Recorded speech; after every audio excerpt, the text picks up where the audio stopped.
curiosidade maior talvez seja como a gente organiza, né, a nossa pauta e como as pautas chegam. Eu fiz uma apresentação meio curtinha, eu quero compartilhar com vocês, espera aí. Eu tenho que permitir, espera aí. Tá, faça isso, por favor. Por favor. E aí a gente vai conversando durante a apresentação, tá tudo bem. Pronto. Pronto? Vejamos, é isso que eu quero. Chat. Ok. Tela cheia. Bom, então eu estou aqui, né? Como o Silvio disse, eu já passei por diversas funções que um jornalista pode desempenhar dentro de uma redação. Com isso, a gente descobre que eu estou na redação há muitos anos, há 22 anos, o que, para mim, também acaba sendo legal, porque passar pelas diversas funções me fez chegar à coordenação aí do jornalismo das nossas emissoras do interior. Então, eu vou falar um pouco sobre o fluxo da notícia e os tópicos que eu vou abordar com vocês como os assuntos chegam na redação, a checagem das informações, a relação com as fontes, o que é pauta e se sobrar um tempinho a gente fala de como montar uma pauta. Então, vocês já viram isso na cadeira com certeza, mas assim, os assuntos chegam na redação por diversas formas. Hoje em dia, então, as possibilidades são muito maiores, né? Mas eu separei algumas aqui que fazem sentido e que eu percebo isso na redação. As pautas continuam chegando por telefone, né? A única coisa que parece que foi abandonada, de fato, o meio de chegada é a carta, né? A gente, por motivos óbvios, pode imaginar por quê. Mas, então, o telefone, os telespectadores usam bastante ainda para fazer contato com a nossa redação e com todas as redações do país, certamente. O e-mail, as redes sociais, né? E ver que as redes sociais não é só o nosso feed, né? As redes sociais, a gente precisa ampliar a nossa busca em outros ambientes para sair um pouco da bolha da gente, para a gente saber o que de fato está acontecendo além do nosso redor, né? Outra fonte importante é... desculpa. Quero tirar aqui. Aqui ficou na minha frente. Outra fonte de entrada, outra porta de entrada, além das redes sociais, é a nossa observação, é o nosso olhar como jornalista. As conversas que a gente tem na redação, fora da redação, a conversa que as pessoas trazem para a gente, desculpa. Então, essas também são fontes de assuntos que vão nos interessar. A leitura de livros, a leitura de jornais, a leitura de outros portais de notícia, os releases das assessorias de imprensa e assistir TV. Também faz aí com que a gente veja o que os concorrentes estão abordando. Os concorrentes as emissoras têm abordagens editoriais diferentes sobre cada aspecto, então faz sim com que a abordagem do outro me faça ter talvez ampliar o meu olhar sobre determinada pauta, né? Aí a gente vai chegar na checagem, né? A checagem das informações que hoje em dia, assim, nunca foi... Sempre foi um ponto importantíssimo a checagem das informações, mas ultimamente, e a gente sabe que por conta das fake news, elas têm tomado um outro nível, e um nível de alerta muito maior do que a gente já teve, né? Então, assim, qual é que é o meu lema durante esses 22 anos, assim, de jornalismo, de redação de TV, de redação de internet, porque, como o Silvio disse, eu fiquei aí quatro anos coordenando o portal G1RS. A gente confere, a gente duvida, a gente confere e a gente duvida. Pode parecer redundante, mas é assim que a gente vai chegar numa boa checagem. E digo isso porque o porquê do duvidar, porque o duvidar faz parte do DNA de ser jornalista. Não é porque para eu confiar numa fonte ou eu confiar numa informação que chegou por e-mail, eu preciso conhecer demais essa fonte para ter absoluta certeza de que eu não posso. E isso nunca vai. Isso dificilmente acontece. A gente precisa... legal, tu tá me dando essa informação? Legal. Aí tu agradece a tua fonte, tu agradece e vai lá e confere. Com isso a gente cai ali, né, na questão da relação, das nossas relações com as fontes. As fontes, quem são as fontes?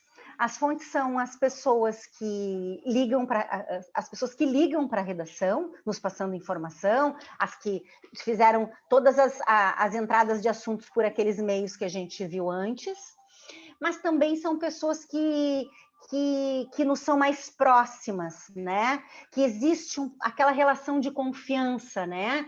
O deputado que me liga porque sabe que eu coordeno o interior do jornalismo da RBS TV, aí ele vai lá bom, eu vou passar essa informação para a Alexandra, porque a Alexandra vai oferecer isso como pauta para um dos telejornais de lá. Ok, ele me passou a informação, mas em momento algum eu vou deixar de checar a informação só porque foi o deputado, só porque foi o cargo da fonte. O cargo da fonte não garante a ela a idoneidade, né? A idoneidade da informação que eu vou dar vai passar sempre pela minha checagem, né? Ou pela checagem do meu produtor, que eu posso confiar nele. Então, assim, isso é importante. Com isso, a gente cai em outro ponto importante na relação com as fontes. Eu posso confiar na minha fonte, a minha fonte sempre me manda informação, mas eu preciso manter distanciamento da minha fonte. O que é manter distanciamento da fonte? Manter distanciamento da fonte é saber que ela é a fonte e que eu sou jornalista. Sou eu que sou responsável pelo que vai ir ao ar, ou o que vai passar, o que vai de mim, da pauta que eu vou construir e vai chegar no repórter para ser transformado numa reportagem. Então, eu não posso ter nenhuma relação que possa colocar o que está sendo levado ao ar em dúvida, em questionamento.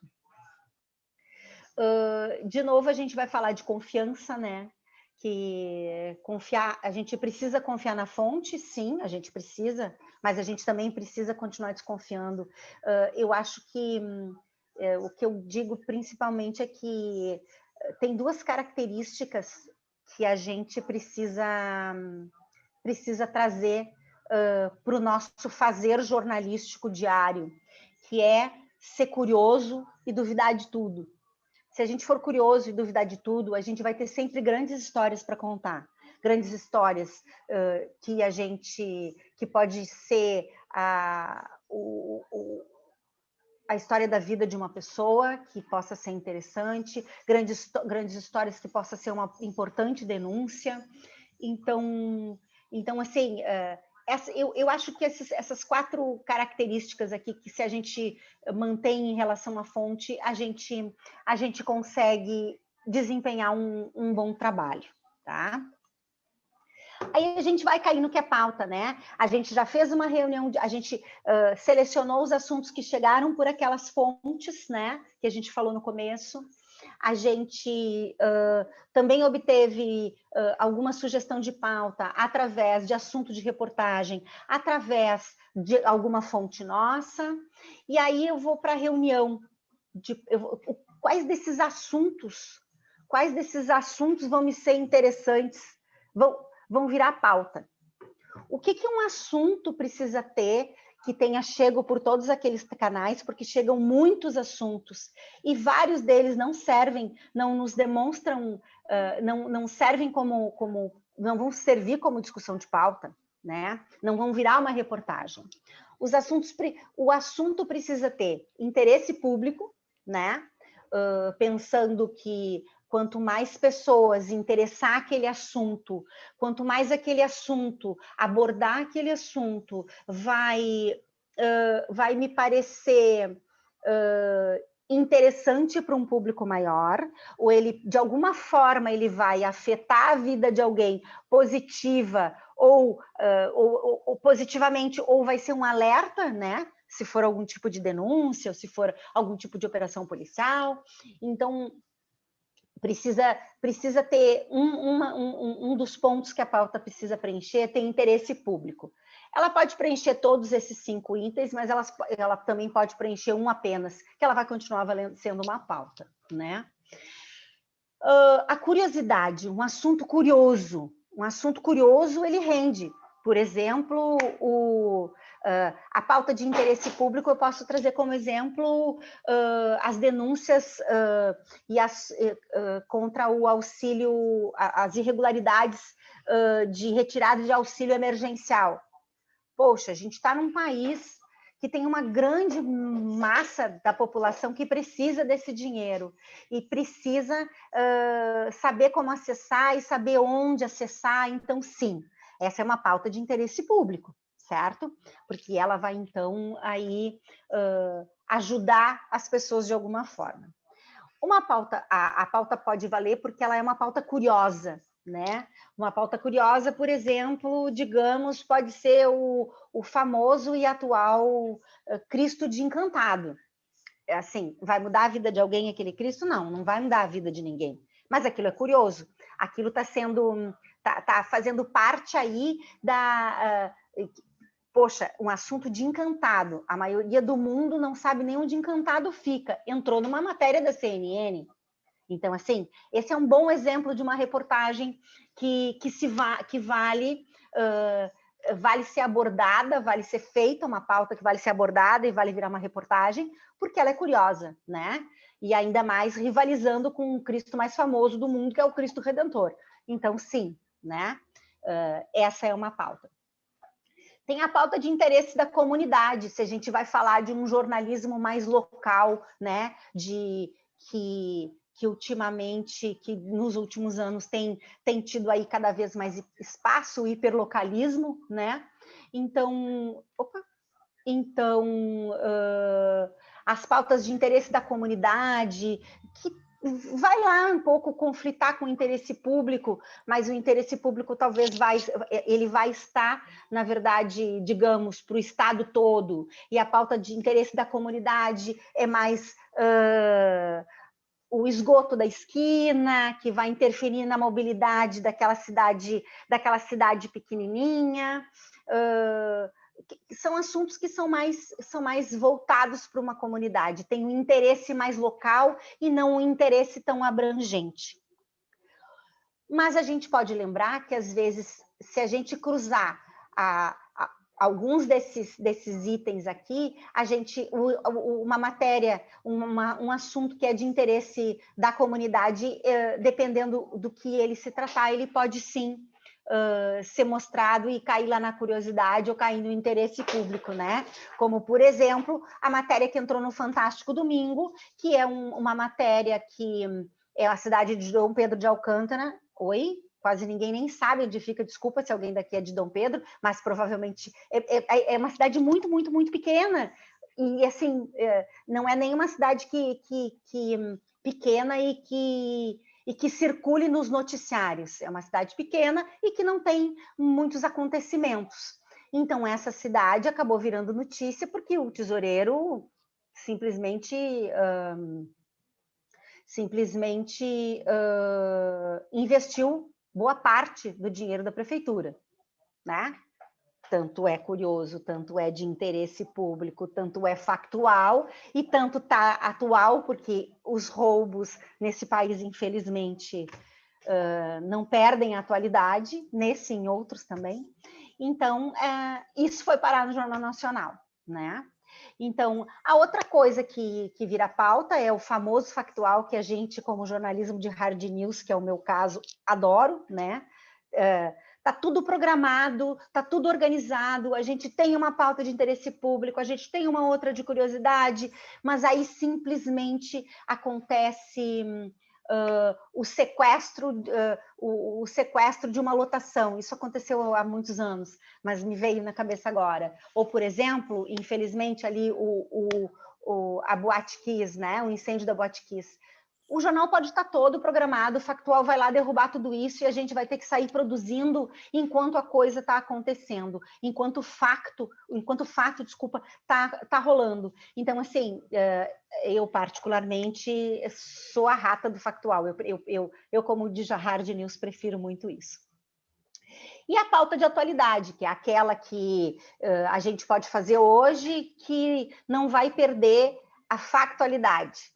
Ela é uma pauta que pode ser tratada, pode ser uma pauta de comportamento, pode ser um assunto que não esteja ali vinculado em nenhum dos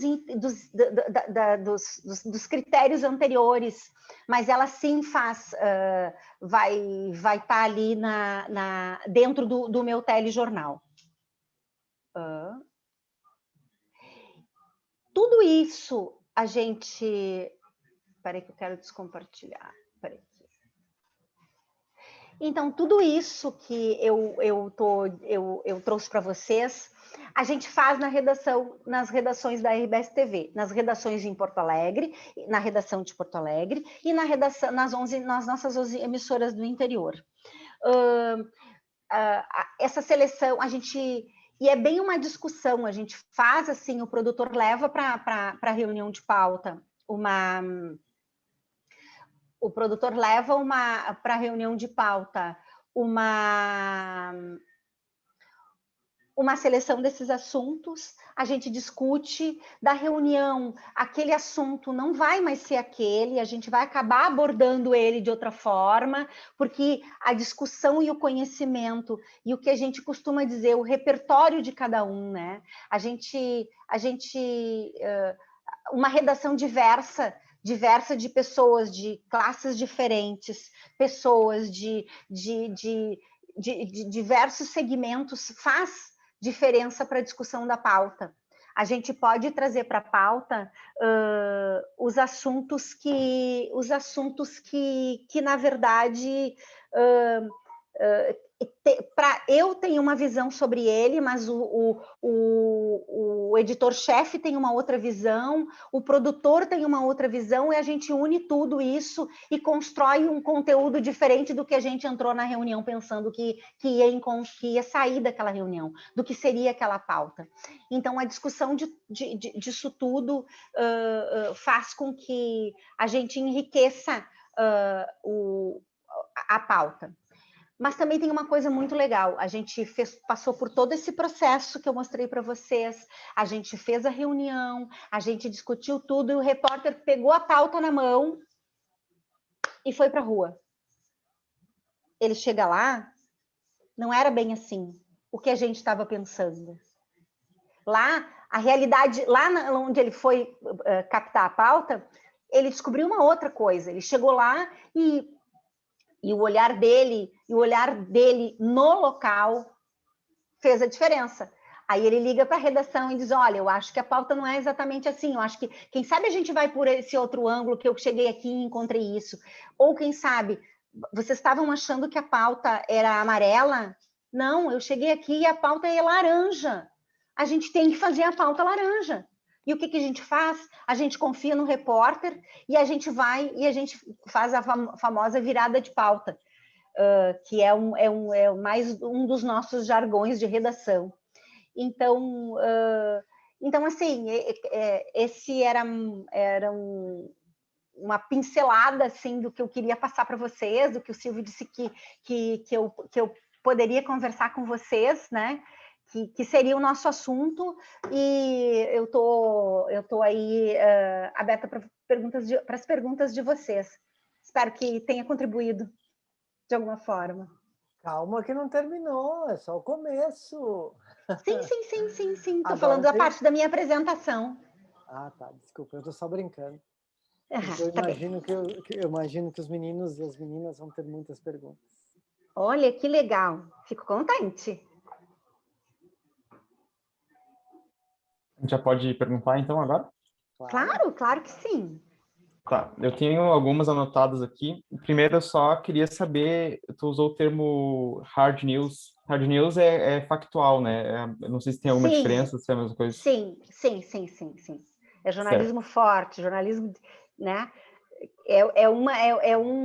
Digamos, que dá para chamar, a gente vai ter hard news, que vai ser geral, e aí vai ter outras editorias, né?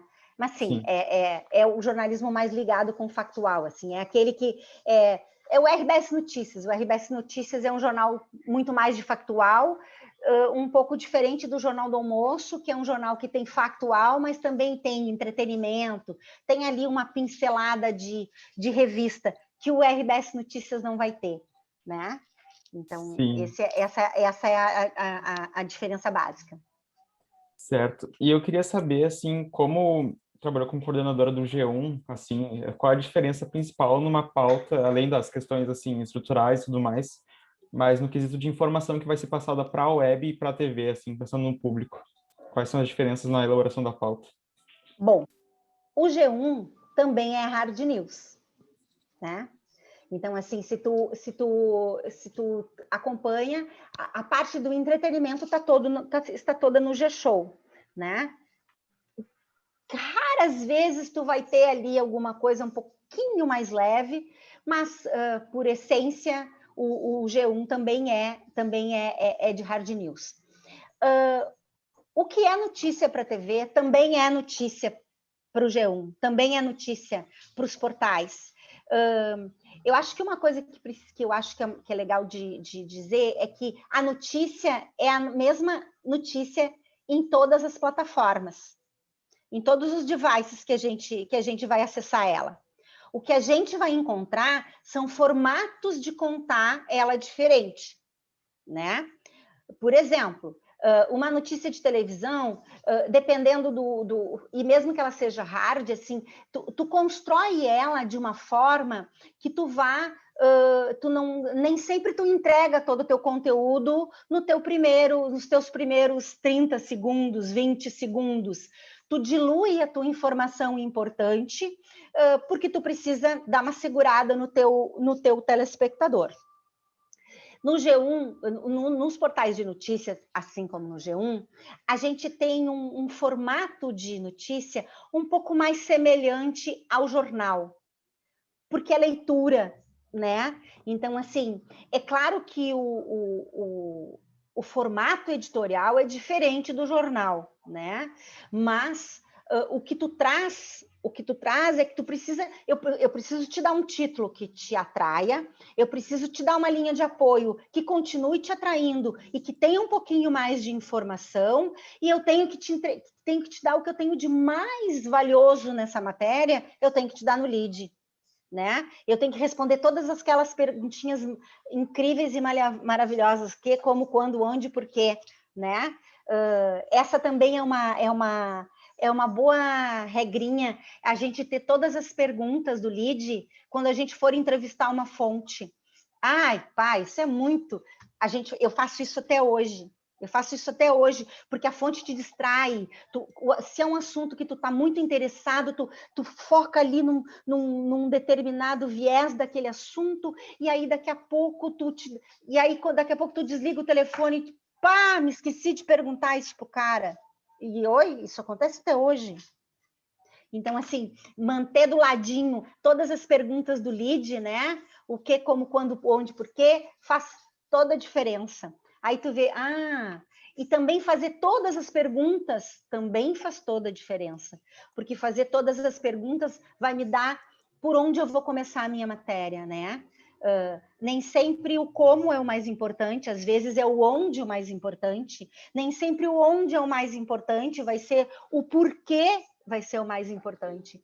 Então, assim, não é à toa que um dia alguém elaborou as perguntas do LEAD, né? E que elas são úteis até hoje, e eu não tenho dúvida de que vão continuar sendo, porque a notícia a gente constrói através do LEAD.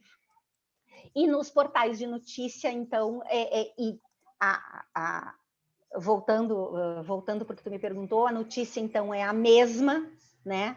Mas ela vai ser somente formatada editorialmente diferente. Ela vai ter elementos gráficos diferentes. As notícias, quando os portais de notícias iniciaram há alguns anos, elas tinham muito a cara de tijolão de texto de jornal. Nem jornal, mas tem esse design, né? Agora, e a internet agora, os portais de notícias estão encontrando mais a sua identidade visual, né? Que são, o meu texto não pode ser muito longo, se o meu texto é longo, eu tenho que ter entendo um caso lá no meio dele, eu vou ter um resuminho no meio dele, legal, é isso, então eu vou continuar lendo, e aí o leitor segue, né? Então, te respondendo, notícia é notícia em qualquer plataforma, independente de onde ela está. Eu queria fazer mais uma pergunta, né, antes do Claro, pessoal querido. fazer também, Estou mas aqui à disposição de vocês. sobre a questão do G1, principalmente, que eu leio bastante, eu Que acho bom, bem fico bem interessante. contente. Eu acho bem interessante. Eu estava lendo até agora, aqui antes da aula, sobre vacina, e tu vai no G1, tu começa a ler, e daí eles, que nem tu falou, entenda mais sobre tal vacina de Oxford. Daí já tem um linkzinho para tu abrir e Isso vem é outra matéria importantíssimo. explicando. Exato. A gente chama isso de hiperlink, né? A gente chama Isso, isso de hiperlink. hiperlink. A gente tem Exato. até uma disciplina de hiperlink agora no primeiro semestre, que trata Olha que legal. sobre redação para web, esse tipo de coisa. Beleza. E uma pergunta sobre reunião de pauta dentro da RBS TV, assim. Queria saber se tem alguma coisa, alguma particularidade, algum diferencial, ou se segue um padrão, assim. Olha, eu acredito, assim, as reuniões de pauta não são muito diferentes nas redações, assim, elas seguem mais ou menos o mesmo formato.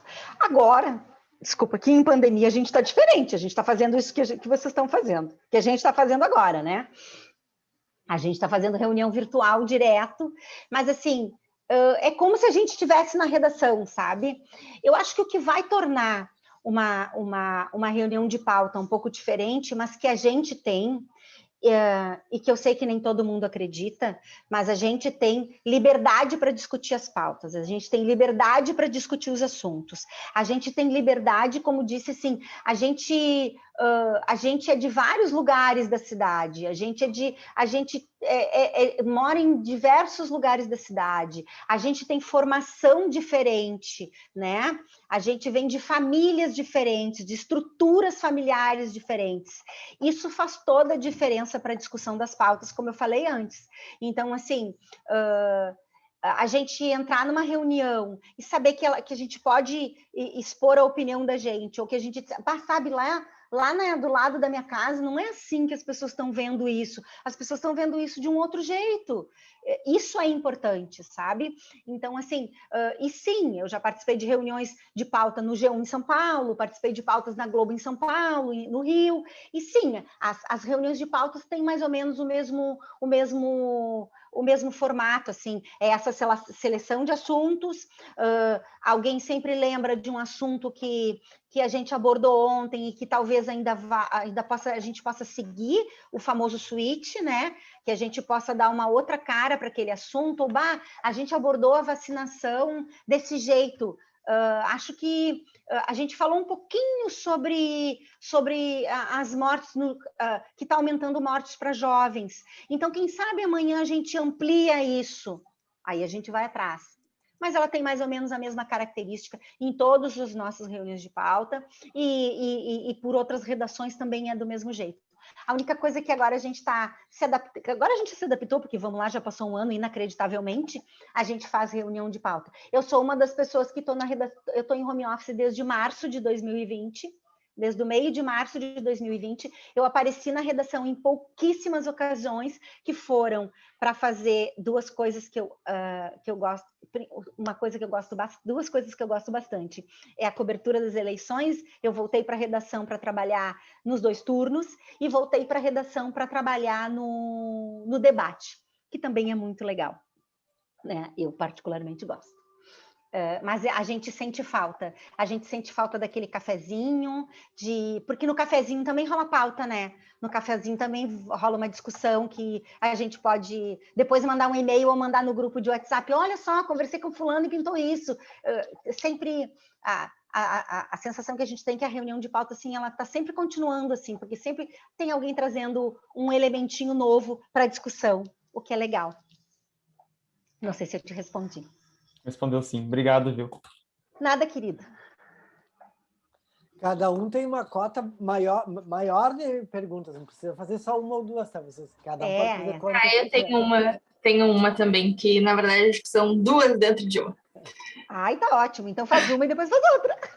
Eu queria te perguntar como acontece, assim, na prática, essa questão da reunião de pauta e da construção de um documento de pauta. Porque, por exemplo, trabalhando em assessoria e trabalhando em agência de jornalismo que não trabalha, claro, com hard news, né? Faz uma coisa mais pro literário, uma coisa, enfim, que vai ter um tempo maior de produção. Muitas vezes a gente deixava de lado essa coisa da construção de um documento, né? A gente falava ali sobre a pauta e o próprio jornalista construía sua própria pauta, assim, a gente não tinha a figura de um pauteiro. E eu queria te perguntar, numa redação tão grande, de proporções como é a RBS, como é que isso funciona? Assim, porque principalmente trabalhando com hard news, eu imagino que esse tempo de produção seja ainda menor.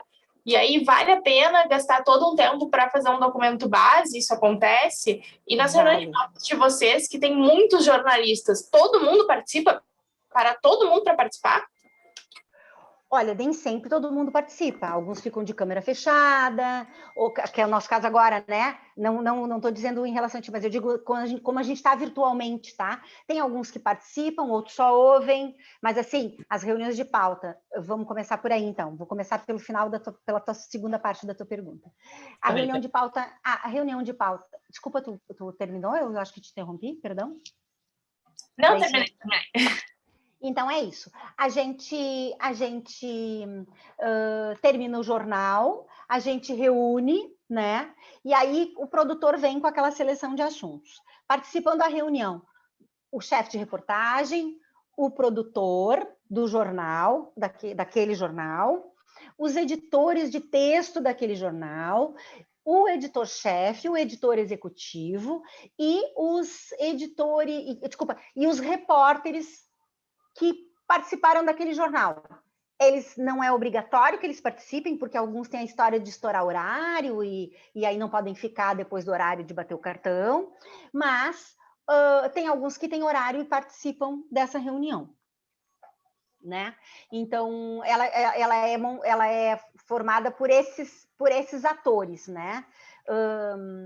E isso, quem tem participação ativa é o produtor, o chefe de reportagem, alguns editores, o editor-chefe, que no final das contas a gente tem ali uma democracia, mas na democracia a gente sabe que tem alguém que tem que tomar uma decisão uma hora, né? Então o editor-chefe faz isso, né? E os repórteres às vezes contribuem, às vezes participam, às vezes não, né? A construção, aí a gente saiu da reunião e enquanto a gente está fazendo a reunião e discutindo as pautas, o produtor está ali anotando as impressões de cada e a contribuição de cada um sobre aquele assunto. Ele faz um documento, sim, porque o documento é importante, porque o documento vai trazer o encaminhamento, o nosso formato é exatamente esse, que também é o formato da Globo e de outras emissoras também, que é o encaminhamento, o que eu quero dessa pauta, qual é a minha manchete. O repórter tem que pegar e já saber aquilo ali. Logo depois vem o roteiro da pauta.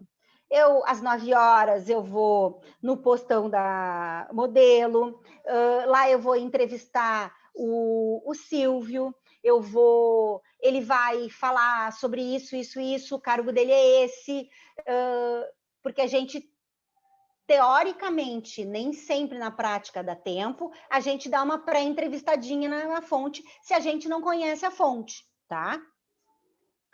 Porque, dependendo da pauta, a gente precisa saber o que cada fonte diz para poder construir a pauta, porque eu preciso um contra, eu preciso um a favor, né? Eu preciso construir todos os lados na minha reportagem. Aí eu tenho um entrevistado, que é lá no postão. Aí depois eu tenho que ir na Secretaria da Saúde, ou eu vou fazer uma entrevista virtual, vamos trazer para o dia de hoje, eu vou fazer uma entrevista virtual, aí o meu link pelo Meeting para fazer a entrevista é tal, eu vou entrevistar o cara da vigilância sanitária que vai falar tal coisa. Aí acabou o roteiro. Eu tive o encaminhamento, eu tive o roteiro, uma pinceladinha do que eu vou ter com cada fonte, e aí eu tenho os recados, porque dependendo os recados podem vir antes do roteiro, porque o recado tem que ser assim, alguma coisa que eu preciso alertar o cara, sabe? Olha só, tuas entrevistas estão muito próximas, não te amarra, tu tem que levar o drone para essa pauta, tu tem que levar o gimbal e o celular, porque a edição pensou que para a tua pauta precisa ter a câmera a perspectiva do cinegrafista e a tua perspectiva gravando o entrevistado. Tem essa parte dos recados para essas coisas bem mais específicas. E depois vinham as informações. Eu estou fazendo uma pauta sobre... Eu não posso largar o repórter sair da redação sem que ele saiba que está faltando a segunda... vamos combinar que a gente parte do pressuposto que as pessoas são bem informadas, mas eu não posso pressupor que todo mundo sabe tudo. Então, eu vou fazer uma pauta. Olha, ontem a faixa etária dos 50 ao 49, não tem, essa não está ainda, né? Mas vacinou só até a metade, porque está faltando isso. Hoje chega a tal dose, a gente precisa da imagem da tal dose. Então, assim, a gente constrói as informações que ele vai usar. É claro que depois de conversar com as fontes, ele vai construir o texto dele com informações adicionais.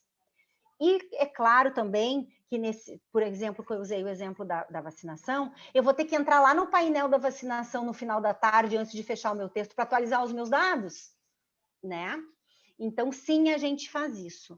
A pauta não vai ter roteiro quando ela acontecer... Agora, ela aconteceu, alguém ligou aqui para mim agora, Alexandra, deu um temporal em Jaguarão, que foi o que aconteceu hoje. Eu já estou mandando equipe. Eu só ligo para o bombeiro para saber se o bombeiro, se aquilo eu vou checar, eu sempre tenho que checar antes, assim, checar, duvidar o tempo inteiro. Eu vou checar, tá tudo ok, então eu vou escrever, eu vou mandar o repórter para o local. Enquanto eu mando o repórter para o local, eu tirei ele de uma pauta e mandei ele para Jaguarão. Então, enquanto isso, eu digo para ele, enquanto isso, tu liga para tal fonte, que eu vou ligar para a prefeitura para saber se a Defesa Civil já está no local. Então, são as duas coisas. Existe roteiro e não existe roteiro. O não existir roteiro é mais divertido, mas o existir também porque também faz com que a gente construa texto. É importante, não é só o repórter e o editor que precisa ter texto. A gente está falando também, o Arthur falou de internet e de TV. Tanto um quanto o outro, muito mais televisão, mas a internet está nessa batida muito forte, de vídeo. Eu preciso sentar, depois que eu anotei tudo aquilo, eu descrevi toda a minha pauta, eu vou dar uma olhada e pensar assim, qual é a imagem do meu VT? Meu VT tem imagem? Eu estou fazendo um VT de televisão. Muitas vezes vai ter só a folha da decisão do TSE com o puxadinho? Às vezes vai. Às vezes vai ter só a fachada, do Palácio Piratini, às vezes vai, mas às vezes não. Às vezes eu preciso pensar no cenário da minha entrevista, o que eu vou ter atrás. O cara vai estar numa parede branca que, é o maior dilema, é uma parede branca. Não, o cara, aí tu pode pensar, o cara pode ter uma planta, então vou pedir para o cara compor, vou usar o cinegrafista para o cinegrafista compor o cenário. Isso faz parte do trabalho do produtor, isso faz parte. A gente faz televisão, a gente precisa. O carinha de internet, ele precisa pensar que sobrou um pedaço da entrevista da TV, eu vou cortar diferente e vou subir só aquele trecho. Então sim, os dois precisam pensar muito em vídeo, porque a gente sabe que vídeo é a coisa mais consumida em internet também. Né? Eu não sei se eu te respondi tudo, Maria Eduarda. Se tu quiser, eu posso... Não, respondeu sim, ficou bem claro. Muito obrigada. De nada. Qual é a próxima pergunta? Oi, eu também tenho uma. Oba! Eu queria saber, para ti particularmente, qual é a parte mais difícil da pauta? Se é ligar para as fontes, fazer aquela mini entrevista antes, se é pegar fontes confiáveis, se é separar quais são as fontes necessárias para aquela matéria. Tipo, vou pegar esse médico e não outro, vou pegar essa pessoa e não essa, separar dentro das próprias especificidades, né?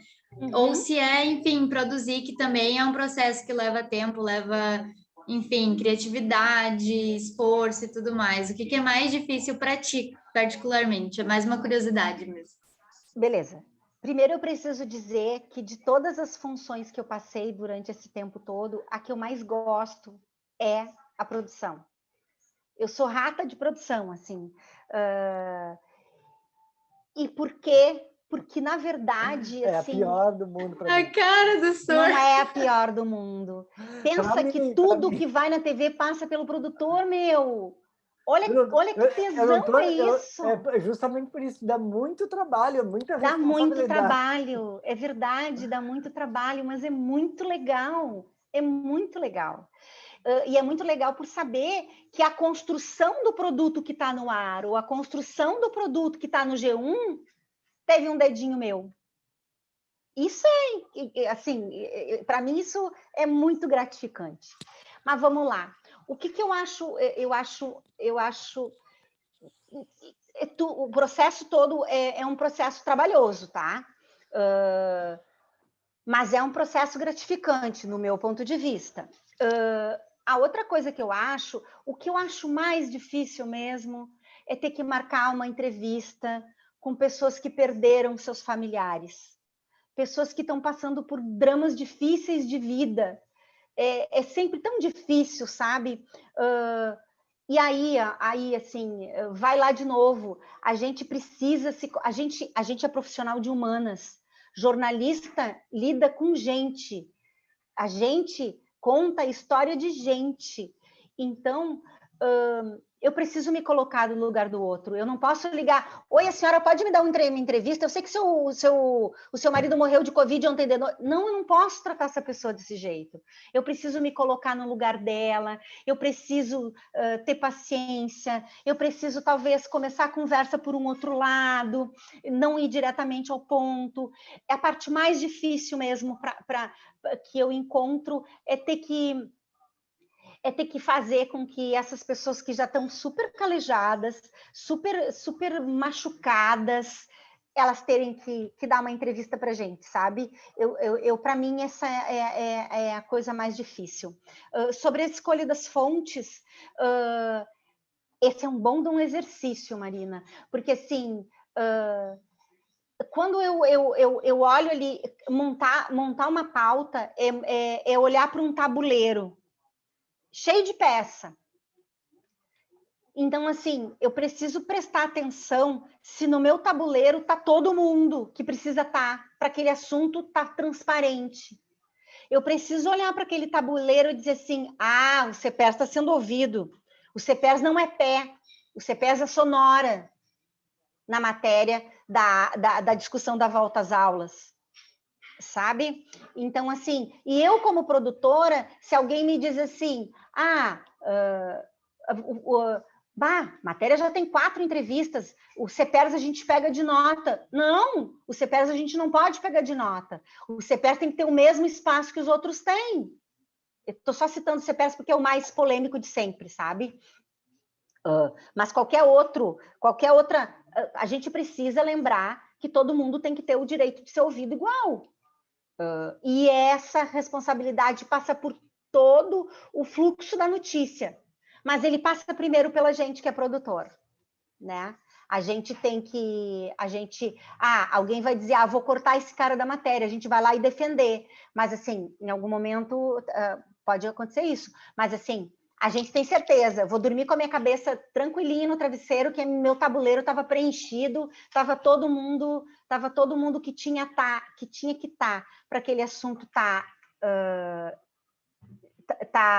bem reportado, bem contado.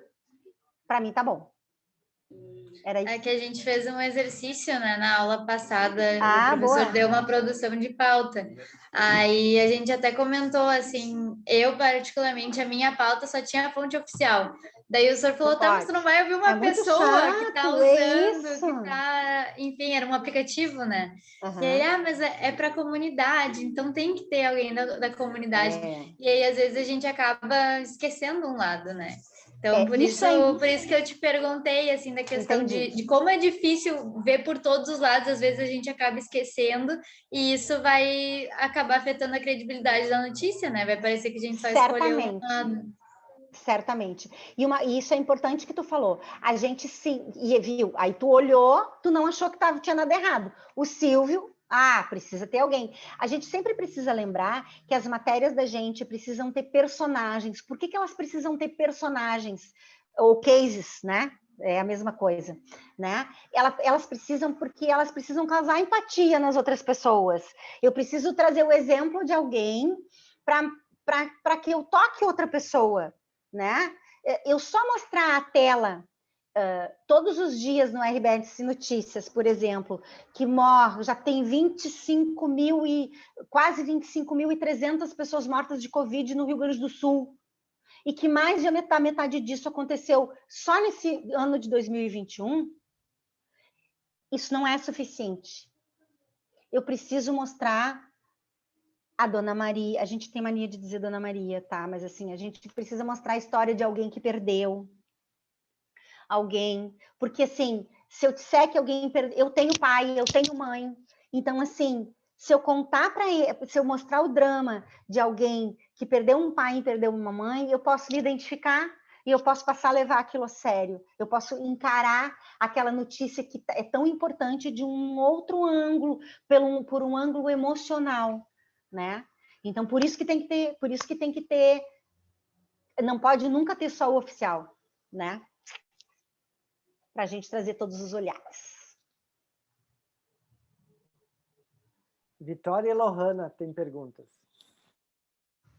Bora lá, meninas. A minha pergunta ela é sobre essa questão das fontes. Sobre a questão da abordagem, assim, tipo, dando um exemplo, né? Faço parte do Editorial J, aqui da Famecos, e a gente está abordando uma pauta em que eu fui falar com a fonte. E aí, tipo, depois a pessoa até me respondeu, mas no primeiro momento ela ignorou assim, que eu tinha mandado. E eu fiquei, tipo, meio tensa, achando que eu tinha mandado alguma coisa errada e tal. Tipo, não é uma pauta muito urgente, mas se fosse, eu precisaria daquela resposta mais no momento, né?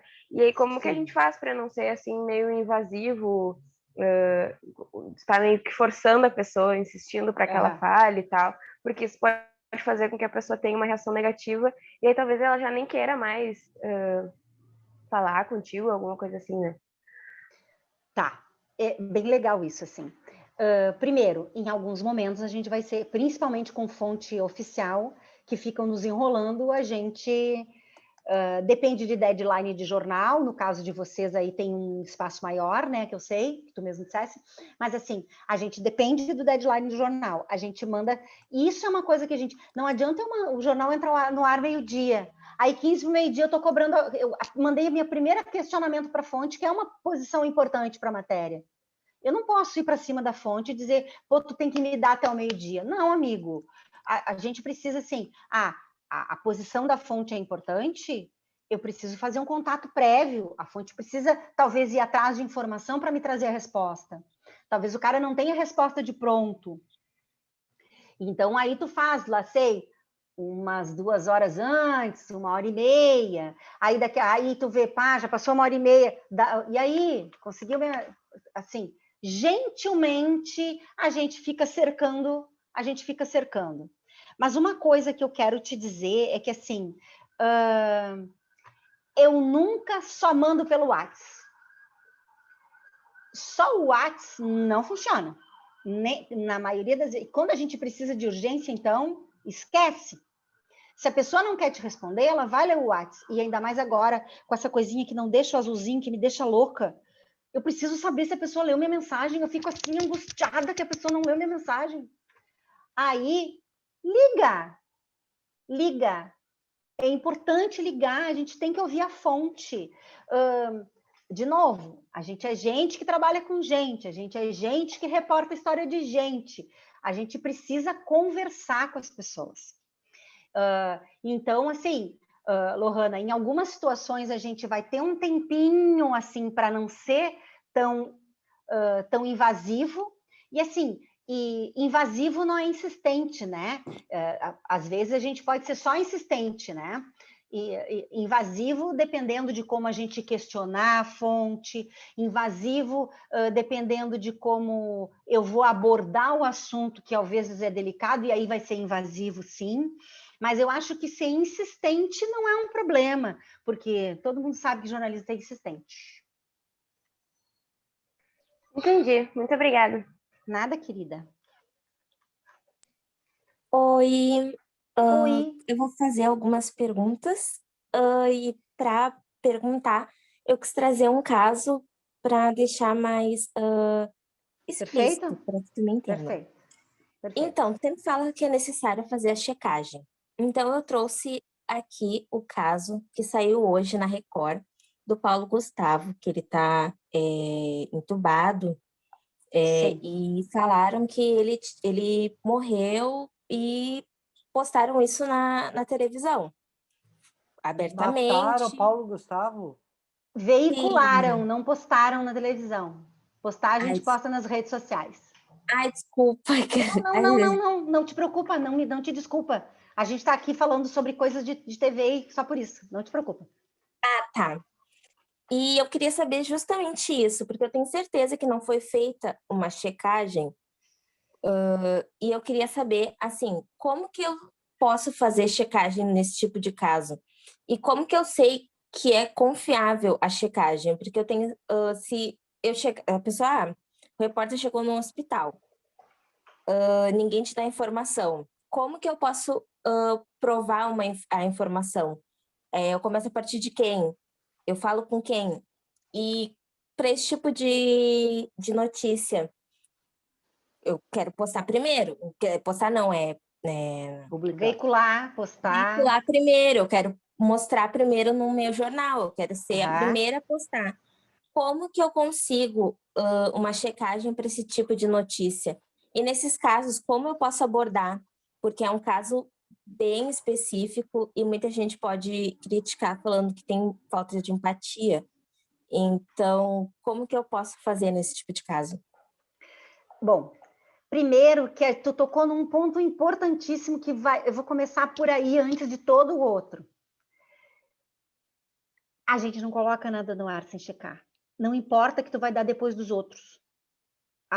Capaz que ela tá me dizendo isso. Vou dizer, porque eu prefiro dar depois da Record, mas dá certo. Porque, vê bem, eu fiquei 4 anos no G1. A internet não tem nada mais afoito na vida do que a internet, né? E o que eu sempre disse para os meus repórteres? A gente só vai dar a notícia depois que a gente tiver certeza e que ela for checada. Eu vou desenvolver mecanismos para divulgar mais rápido que os outros assuntos que eu sei que precisam. Por exemplo, os julgamentos da Lava Jato no TRF4 aqui em Porto Alegre, que tem interesse nacional e internacional. Éramos nós, no G1, que fazíamos isso para o G1zão, como eu chamo, o G1 São Paulo, né? O portal G1, porque o G1RS está dentro dele, né? O que a gente fazia, nesse caso, eu já vou chegar lá no Paulo Gustavo. O que a gente fazia? A gente verificava, tinha dias de julgamento, a gente verificava a pauta de julgamento uma semana antes, porque está lá uma semana antes para ser checado, porque é público. A gente entrava lá, a gente lia partes importantes do processo, a gente sabia o que ia estar sendo discutido naquela sessão, a gente já fazia contato com o advogado, a gente adiantava o que a gente podia e esperava a decisão. Às vezes dava uma mudada na história, mas assim, a gente adiantava o entender o processo, que já agiliza para publicar. Isso nesse caso. No caso do Paulo Gustavo, é outro ponto importante. Paulo Gustavo não ficou doente de ontem para hoje, né? Então, teoricamente, eu já tenho checado todos os dias que ele não está bem, eu tenho ligado para a assessoria do hospital, eu tenho falado com amigos muito próximos do Paulo Gustavo. Vê que tu trouxe um exemplo de alguém que está doente há meses e que as pessoas estão divulgando, e que a mídia está divulgando recorrentemente o estado de saúde dele. Se eu não sei, se nenhuma das fontes que eu já tenho checado, amigos próximos, familiares, a assessoria de imprensa do hospital, o médico que já pode ser minha fonte e que pode me dar informação, eu não vou dar. Eu vou deixar da Record dar primeiro e eu dou num plantão logo depois que o meu jornal saiu do ar.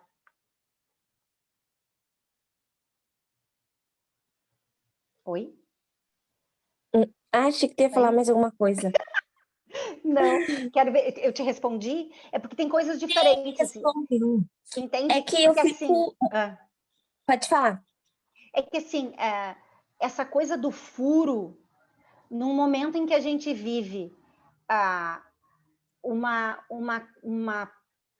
avalanche, uma proliferação de fake news, não posso ser eu um veículo de credibilidade, vários vão dizer que não tem, mas tem, um veículo de credibilidade que vai divulgar uma notícia falsa. E aí ela se tornou falsa porque eu não chequei. E é inadmissível, é inadmissível. Então, assim, eu acho que é isso, assim, e sempre, no caso dele, de novo, é uma pessoa que está doente há um tempo. Então, a gente já está falando com algumas pessoas que são confiáveis, que possam nos dar informação. Mas o cara morreu inesperadamente. Eu vou ter que ir para pessoas próximas do cara, entendeu? Eu vou ter que insistir com o hospital. Vão ser mais ou menos as mesmas fontes do caso do Paulo Gustavo. Mas, assim, nem sempre o hospital... E vê bem, teve um caso, uma vez, um caso de um surfista que ele tinha tido morte encefálica. Ainda não é morte encefálica. Então, a gente não pode dizer que ele morreu enquanto a morte dele não for dada, como no atestado de óbito. Então, assim, e foi a família que falou, né? Aí foram lá e publicaram que a família que a fonte era a família, mas de alguma forma precisava ter checado mais também. Mas é isso, assim, essa situação de morte, principalmente, a gente vai se cercar de pessoas próximas e de pessoas próximas que a gente vá e nesse caso pode ser a assessoria de imprensa da Globo. A Globo tem uma comunicação, né, falando de Paulo Gustavo, né, o hospital, os familiares, os amigos muito próximos, e a empresa que o cara trabalha, porque a empresa que o cara trabalha está super acompanhando a situação dele. São alguns caminhos que e que são os caminhos que eu faria. Estou te dizendo os caminhos que eu tomaria, que eu seguiria para sair atrás dessa informação. Mas nesse caso... desculpa. Não, só ia falar que eu entendi, porque nesse tipo de caso é muito difícil mesmo, porque muita gente criticou, falou que era falta de empatia da própria Record. E aí eu fiquei pensando, então, como que a gente pode abordar esse tipo Mas de... não é falta de empatia. Falta de empatia dizer que ele morreu, não. Para mim não é falta de empatia, é um erro jornalístico. É um erro jornalístico. É que eles botaram foto da família no hospital, entendeu?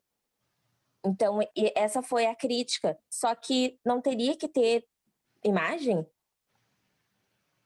Pode, é que assim, televisão já foi construída só com imagem em movimento. Hoje em dia, a televisão é construída com imagem em movimento, com fotografia, com gráfico, com arte. Então, assim, não, se a única imagem que eu tenho é uma foto, e tá checado, né? Vamos partir do pressuposto que estava checado, ele morreu mesmo. E a única coisa que eu tenho é uma foto, eu vou botar uma foto, né?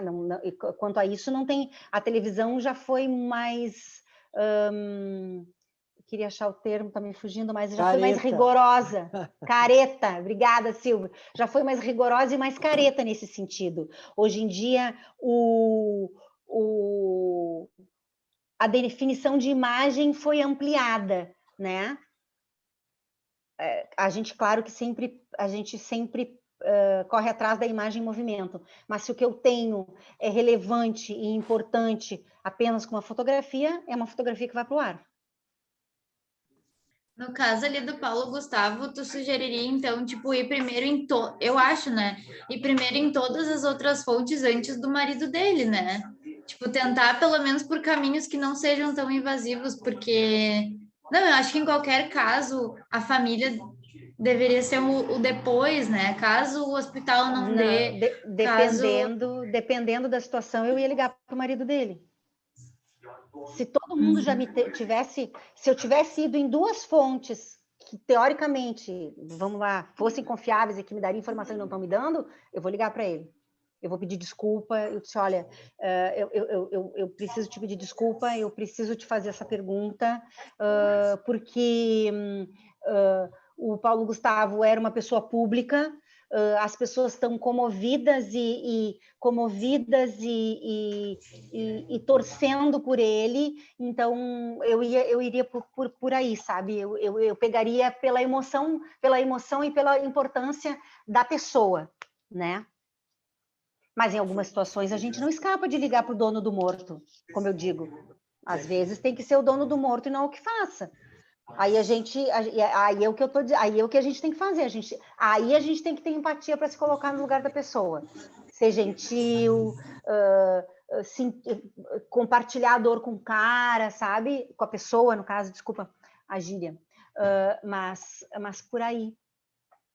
Eu acho que a Vitória estava comentando da questão da foto, porque eu acho que eles podiam ter usado uma foto só dele e acabaram incluindo uma foto em que os filhos estavam junto, né? Ele tem 2 meninos, se eu não me engano. Ah, eu não sabia, eu não vi isso hoje, me desculpa, eu não vi. E aí era uma foto dos 4, eles estavam, eu acho que era até a foto que eles estão numa viagem, eles estão dentro de uma banheira, assim, os 4 sorrindo. Aí não, a gente não usaria essa foto. A gente não usaria essa foto. Acho que era isso que ela estava comentando, assim. Desculpa, Vitória, é que eu não sabia da foto. Eu estava em reunião hoje o dia inteiro. E então, não, eu não usaria, e nós não usaríamos essa foto, porque não faz nenhum sentido expor as crianças, ainda mais num contexto que não é o contexto, de costa no hospital, no corredor, talvez pudesse usar, tu entendeu? Mas assim, dessa forma eu concordo que talvez não fosse necessário. E agora eu entendi, Vitória, desculpa, como eu não vi a foto, eu não tinha entendido. Na verdade, até porque é uma foto postada no Instagram, né? Tipo, ele postou no Instagram pessoal dele, então... Entendi. Podia ter pegado uma foto de, sei lá, de divulgação só do rosto dele, para ilustrar quem ele era, né? Mas caso fosse a morte, né? Mas, assim, o problema todo foi dizer que morreu, não morreu, né? Barbaridade. Esse é osso duro de roer. Mas acontece nas melhores famílias, né? Então não vamos ser hipócrita de achar que só o outro erra, que só o outro é afoito em querer dar primeiro que os outros. Todo mundo não tem açaí, todo mundo já fez merda na vida, já correu adiante, querer dar na frente dos outros e cometeu erro, né? E outra, cometer erro faz parte do jogo da vida, né? O jornalista não está imune a cometer erro, né? Gente, a gente só precisa aprender com eles. Vamos para a última rodada de perguntas. Eu ia seguindo uma parecida. Desculpa te interromper, professor. Não, era isso. Eu ia dizer que vocês estão com a mão aí. Mas, tipo, tu não acha que falta um pouco de ética? Por exemplo, há um ano atrás, quando o Kobe Bryant morreu, que é um jogador de basquete, a notícia, tipo, quem deu furo foi um site de fofoca, antes de todo mundo, antes da polícia saber do acidente, antes da esposa dele saber do acidente. Não tem um jeito certo de lidar com notícias que são sensíveis para pessoas assim? Bom, primeiro, tu explicou tudo, né? Quem deu foi um site de fofoca. Site de fofoca não se preocupa. A ética não é muito a praia do site de fofoca, né? Até porque não combina ser um site de fofoca e ter ética, me parece, né? Desculpa se alguém faz parte de algum, mas são duas coisas que não caminham juntas, entende? Porque, inclusive, um site de fofoca especula. O jornalismo não especula, o jornalismo noticia, né? Especula e insinua fatos, né? Então aí a gente não tá lidando com critérios jornalísticos, né? No caso do site de notícia de fofoca. A gente, por exemplo, só costuma dar nome de pessoas que morrem em acidente, e é por isso que a polícia rodoviária não passa, e nem sempre passa, e só nos passa nome de pessoas que morrem em acidentes depois que as famílias são avisadas. Em respeito às famílias. Entende? Então, assim, a gente nunca vai divulgar o nome de alguém que morreu sem ter certeza que a mãe do cara, que a família do cara, foi avisada. São essas pessoas que precisam ser avisadas primeiro, não é o Rio Grande do Sul inteiro, né? Ou o Brasil inteiro, né? Sim, isso é uma questão de ética. E de novo, os sites de fofoca não caminham muito de mão dada com a ética, justamente porque o que eles fazem é noticiar fofoca, né? Então, nem tudo é verdadeiro, nem tudo foi checado. Ah, foi alguém que me disse que me disse. Tem uma outra coisa que a gente tem um princípio editorial, que é não usar off. A gente não usa informação em off. Por que a gente não usa informação em off? Porque a gente é transparente. Se tu não quiser te identificar, tu pode me dar uma informação. Tu me diz assim, Alexandra, essa informação é em off. Essa tua informação vai me servir para ampliar e ir atrás de trazê-la para o on, né? De trazê-la para o publicado. Porque o off é escuso, o off não é publicável, né? E a gente não, e por isso que, se eu quero ter credibilidade, eu tenho que dar nome às fontes, né? Eu tenho que dizer quem me disse isso, né? Então, não sei, era isso aí que tu queria? Mais ou menos? Mas eu concordo que e é isso, assim, a gente precisa sempre debruçar. Quando a gente vai fazer uma pauta, a gente precisa saber se a gente... E ter ética é fazer isso. É saber se eu estou ouvindo todo mundo, é saber se eu estou sendo justo com todo mundo, é saber se não está faltando ninguém para estar ali, né? É saber se aquele assunto está sendo abordado, se as pessoas que estão falando sobre aquele assunto é o lugar de fala daquelas pessoas, né?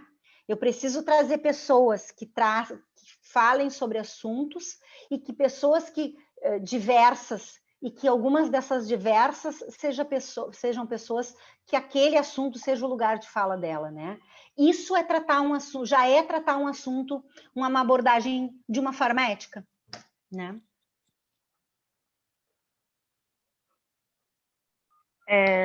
Bom, dando seguimento ao assunto, se, por exemplo, eu trabalho para um veículo de comunicação que é super confiável, tem bastante credibilidade no mercado, e acaba acontecendo de ter essa rateada aí, de dar uma notícia sobre, nesse caso do Paulo Gustavo, por exemplo. Uma notícia errada.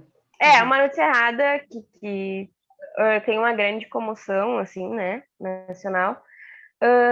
Como que eu contorno isso de uma forma em que não vá prejudicar aquele veículo, assim, muito, porque, tipo, posso apagar a matéria e fazer uma nota de retratação, alguma coisa do tipo, mas ainda assim eu fiz aquilo, né? Ainda assim aquilo foi pro ar, pessoas leram, aquilo, né? Afetou as pessoas de alguma forma. Eu queria saber qual é a melhor forma de lidar com isso, assim. Bom, primeiro, o veículo não precisa ser protegido. Ele cometeu um erro, ele tem que ser transparente o suficiente para no dia seguinte ou no mesmo dia da edição, se ainda for possível, fazer a correção e dizer, estamos corrigindo tal informação, porque não é... Tem que ter a palavra, a gente usa isso. A questão não é proteger o veículo. A questão eu preciso ser transparente e assumir o erro que eu cometi. E isso o Jornal Nacional faz, o RBS Notícias faz, o Jornal do Almoço faz. Eu não vou apagar. O G1, por exemplo, todo o repositório de vídeo fica no Globoplay, das emissoras afiliadas da Globo e dos telejornais da Globo. Nenhuma matéria é despublicada no G1. Nenhuma matéria. Todas as matérias sofrem correção. Se é um erro assim de matar o Paulo Gustavo, vai ter em caixa alta, antes do título, correção. Se é um erro de informação menor, ou que não tenha causado o dano que isso possa causar, ele vai estar no lead, vai estar correção no lead e vai ter a correção. Foi atualizado tal dia, depois que não sei o que, não sei o que, não sei o que. E na TV a gente também dá correção, sempre quando erra. Porque isso é ser transparente. Isso demonstra que isso é um dos pontos para construir a credibilidade de um veículo. É assumir que comete erros. E corrigi-los, é claro, né? Era isso, Lohana? E sim, era isso. Perfeito. Obrigada. Nada. Mas eu queria muito fazer mais uma. Vai lá, tamo aí. Vai ser Tô na de mesma boa. vibe, assim, de morte. Eu acho que é meio ruim, assim, mas enfim, é uma coisa que eu estava muito em dúvida. É da vida. A questão do Paulo Gustavo, ele já está hospitalizado faz um bom tempo, que nem tu disse, então tem como contar com as informações do hospital e também enfim, dos familiares e tudo mais. Quando é uma morte repentina, por exemplo, um acidente de carro com uma pessoa muito famosa que aconteceu de madrugada, como é que a TV consegue noticiar assim tão rápido? Por causa que às vezes tem casos que são tipo, é questão de minutos até que ocorra pro noticiário passar na TV. E se o processo de checagem ele é diferenciado assim nesse ponto, se tem ainda mais, tem que checar ainda mais, tem que apurar ainda mais. Bom, uma morte inesperada de alguém famoso vaza rápido, né? Então, assim, vai chegar na redação por um acidente de trânsito, vamos lá, o Leite, podemos matar o Leite? O Leite sofreu um acidente indo para Pelotas, só para pegar alguém que todo mundo conhece, né? Assim, não vai ser difícil a polícia rodoviária atender isso e isso vazar.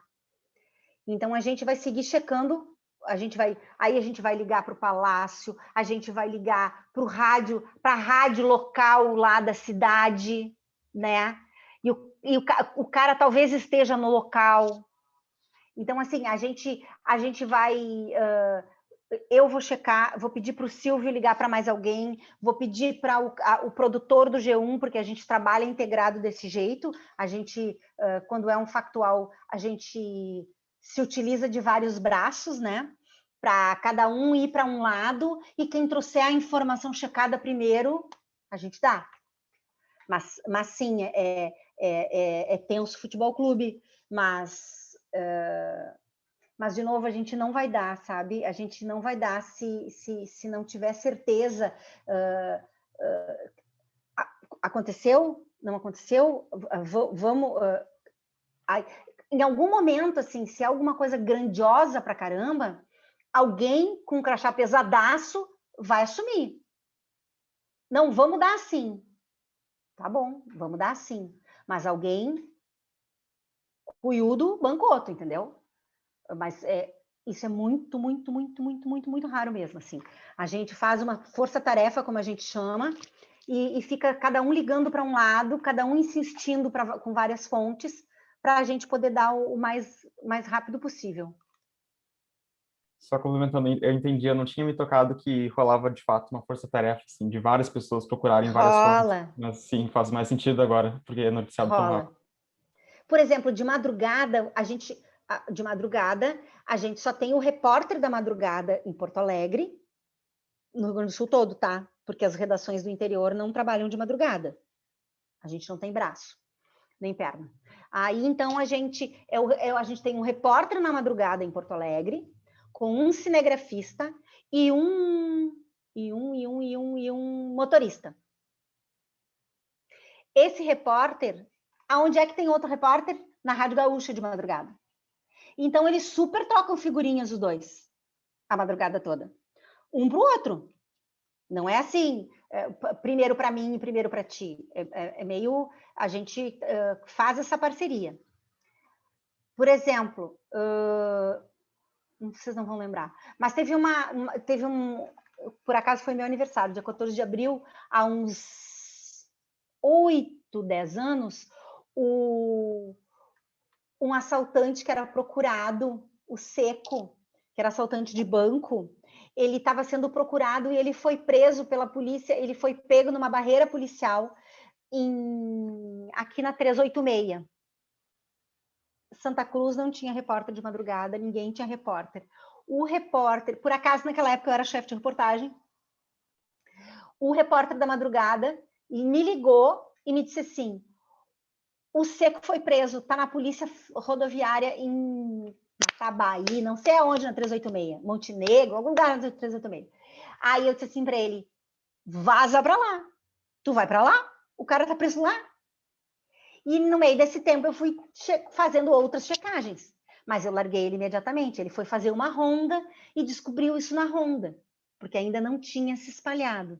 Mas hoje em dia a gente faria de uma forma mais integrada, que é como a gente trabalha mesmo, assim. A gente pensa assim, para a morte do Paulo Gustavo, eu preciso ligar para a Globo, preciso ligar para o hospital, preciso ligar para um familiar. O G1 liga para esse, a produção da TV liga para aquele, e a produção, e o que seja, e a rádio liga para não sei quem. A gente divide a informação todo mundo e todo mundo dá. Mas faz toda a diferença, sim, ter mais braços para ser mais ágil. Polvo, por isso que polvo é eficiente, entendeu? Tem muitos braços. Entendi, obrigado. Nada, querido. Eu tenho, acho que uma última. Antigamente se tinha o costume, ou pelo menos a gente escuta muito isso, de cada jornalista construir o seu próprio banco de fontes, né? E às vezes falava uma coisa assim de não querer compartilhar, ser meio protecionista assim, das suas próprias fontes. Hoje em dia, isso ainda acontece, ainda é uma coisa que a gente precisa cada um construir o seu próprio banco, ou a gente pode contar, por exemplo, em grandes redações, que o que a gente vai usar é o banco daquela empresa, enfim. Não sei se deu para entender bem, se ficou bem claro. Ficou. Eu vou te responder que são as duas coisas. Sim, eu tenho que ter um banco de fontes, porque, de novo, né, fonte é aquela pessoa que te liga, né? Então, assim, sim, eu tenho que ter um banco de fontes, eu tenho que montar meu banco de fontes, e eu também vou dispor do banco de fontes da redação que eu vou trabalhar. Porque na nossa redação, tanto... e ver que a redação do G1 é dentro da redação da RBS TV, a gente fica mesas de distância. Não tem agora sim que está todo mundo em casa, mas na redação a gente não tem nenhum, é uma mesa atrás da outra. Então, assim, a gente compartilha todo mundo. Não tem... eu assim, como eu tô velha nesse negócio, eu já vivenciei isso que tu falou, mas hoje em dia isso não acontece mais. Eu não vejo isso acontecer, de que a fonte é minha, eu sento em cima e não dou para ninguém. Eu não vejo isso acontecer. As fontes são compartilhadas. Eu compartilho as minhas fontes com as pessoas que me pedem. Fulano, preciso ligar pro Nicoleles. Tu tem telefone? Tenho, pega aí. É bem colaborativo essa questão de fonte hoje em dia, né? Não tem essa de disputar a fonte é minha e ninguém tasca. Hoje em dia não tem mais isso. Ai, que Ainda bom, bem que não tem mais isso. Já tem um monte de coisa velha que não tem mais. É bem legal não ter. Que ótimo, obrigada. Nada.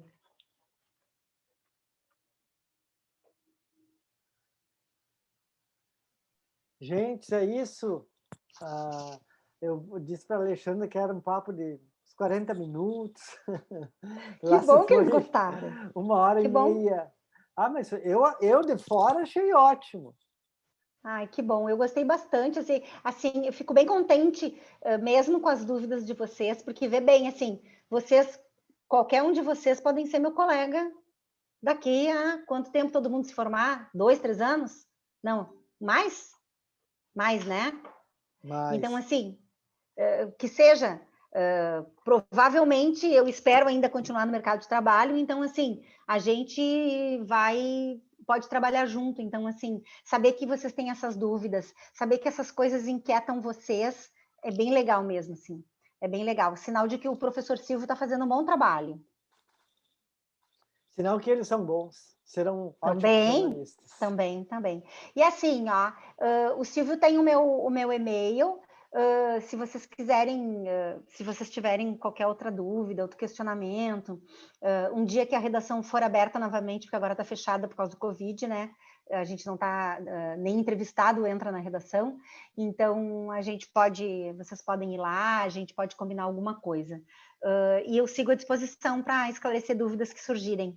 Eu gostei bastante também de participar, assim, fiquei bem contente. Muito bem, Xandolina, muito obrigado mesmo, foi um espetáculo. Obrigada a vocês. Meninos, e nós encerramos por aqui também. Semana que vem tem mais uma edição surpresa de aula. Uau!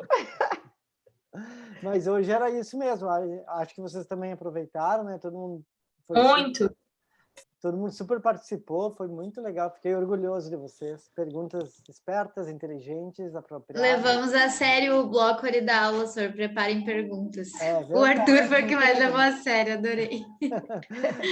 Todos participaram, eu gostei bastante também. Foi muito legal.